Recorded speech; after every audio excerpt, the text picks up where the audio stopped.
Back on the town hall now with an investigation underway into a local company accused of releasing dangerous toxins into the air.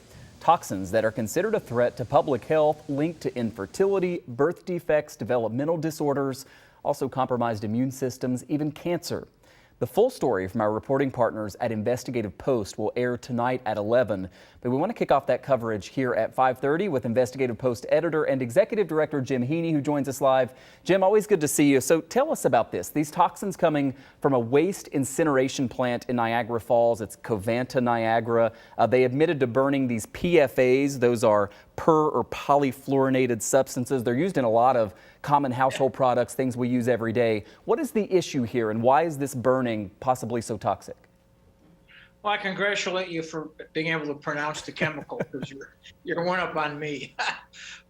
This happened over a period of 3 years, about 13 tons burned. Covanta claims that at the time they did not know what they were burning. When they were challenged about it, they initially said, no, we didn't. They eventually acknowledged that they did and told us that their solution was to no longer accept materials from the company that had shipped the PFAS material to them in the first place. So as far as they're concerned, it's kind of over and done with. But we interviewed Jeff Kelly and Phil Gambini, interviewed folks who, experts in the field, who said this is a potentially dangerous incident or series of incidents that happened that need to be investigated.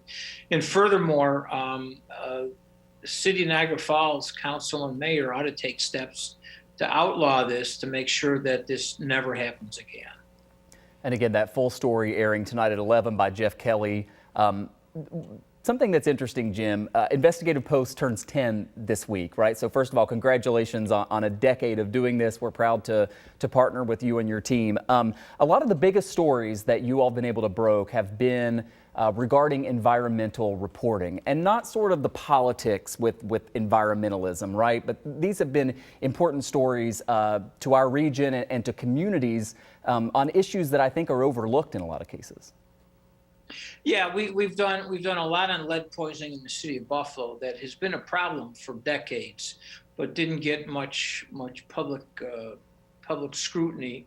We've done, I don't know, about 30 pieces, and finally got City Hall in the county to start moving to address the problem, although it remains a serious problem.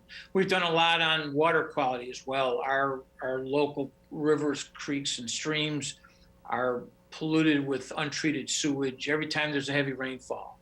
And what ought to be a great natural resource for us is, a lot of these water bodies are not much more than open sewers on days after it rains heavily.